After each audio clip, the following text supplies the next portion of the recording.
Congress po iyan. Alright. Sino ho ang Finance Committee at that time in the Senate? The who? Sani Angara.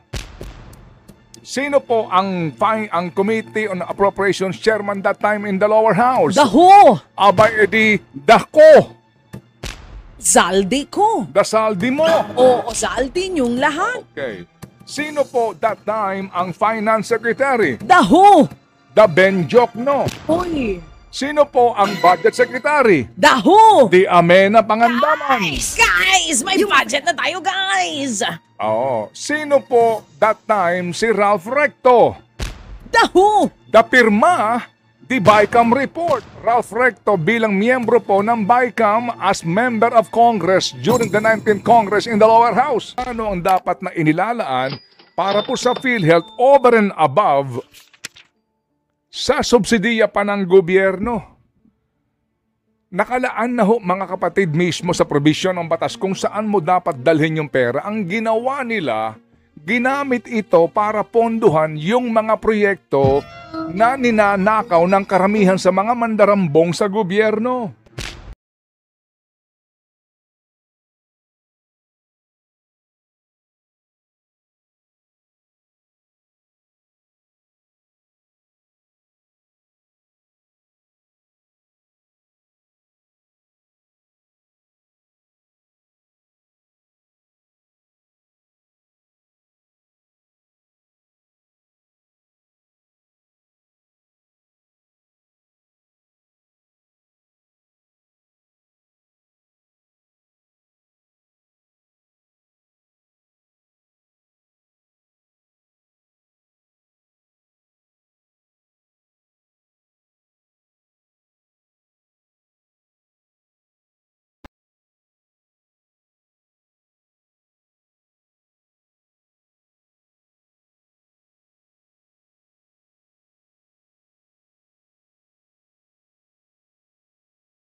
Andyan na ba siya?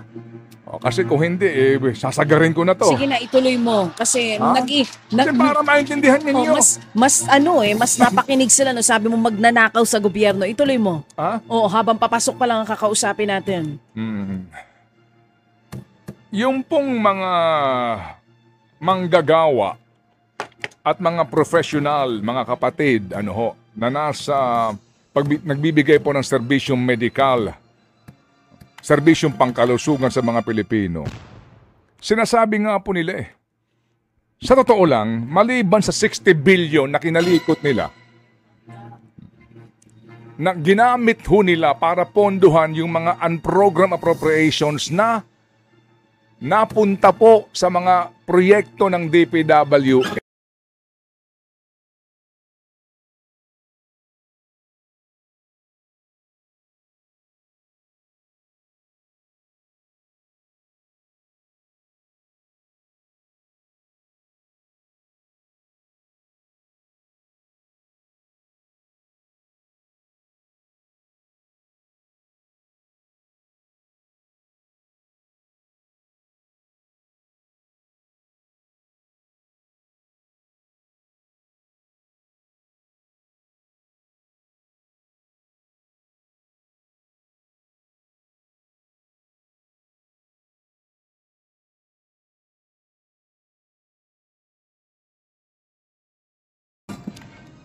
Laging ikinakatwiran nila para sa kalusugan ng mga Pilipino na hindi po naman nangyari sa kakagawan ng mga taong ito. Ginagalit niyo si Chacha lunes na lunes Naalala ko tuloy. Okay, Nung sige. lumabas pa lang yung kautusan at paulit-ulit mong sinasabi dito na unconstitutional yung gagawin nila. At ang dami rin nagsasabi na hindi nga nila dapat gawin pero tinuloy pa rin naman nila. Tapos eto tayo ngayon. Sige, so mamaya natin po tutunghayan Ay, nako. yung official statement po ng mga may pakana nito. Yun na nga. Nagkakanya-kanya ho sila ngayong Poncio Pilato. Oo. Andyan na ba Hugas siya? ng kamay. Wala pa rin. Baka naghuhugas din ng kamay. Oo. Hindi. Baka naghihilamos. Ganun talaga sa panahong ito. Lalo nitong weekend, paglabas ng desisyon, dumami ang naghugas kamay. Hindi ba? At saka may mga, Na mga tipong sinusunod lang namin kung ano nasa saad sa konstitusyon, mga ganyan. At saka ang matindi pa dito yung naglabas ng statement na ibabalik ng Pangulo yung susundin ng kautusan pero kanino rin naman galing yung pera. Di ba sa atin din? Hindi. Sino pumirma, mga kapatid? Sino daw ho pumirma nito? Na para bang hindi nila gawa ito. Oo. At sila din ang susolusyon dito. Okay. Ito ho, mga kapatid. Ang pinag-uusapan natin dito ay 2024 budget. Tama? Yes. Binuo ang naturang budget noong pong 2023. Tama? Tama! Yes, sir. Yes, ma'am. Opo. 2023 BICAM. 2023 Congress. 9.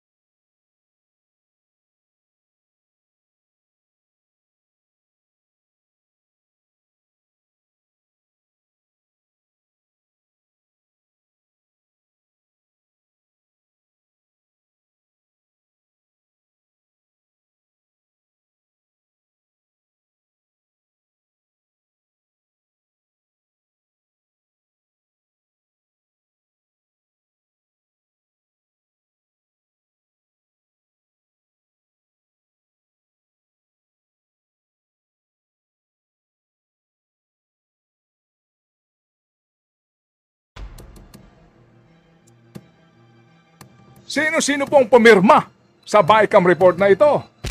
Pero ang tanong, Mahaba-haba na. sinong pumirma ng final budget? Correct ka dyan. Sige, Sino mamaya. pumirma ng final Opo. budget? Mamaya.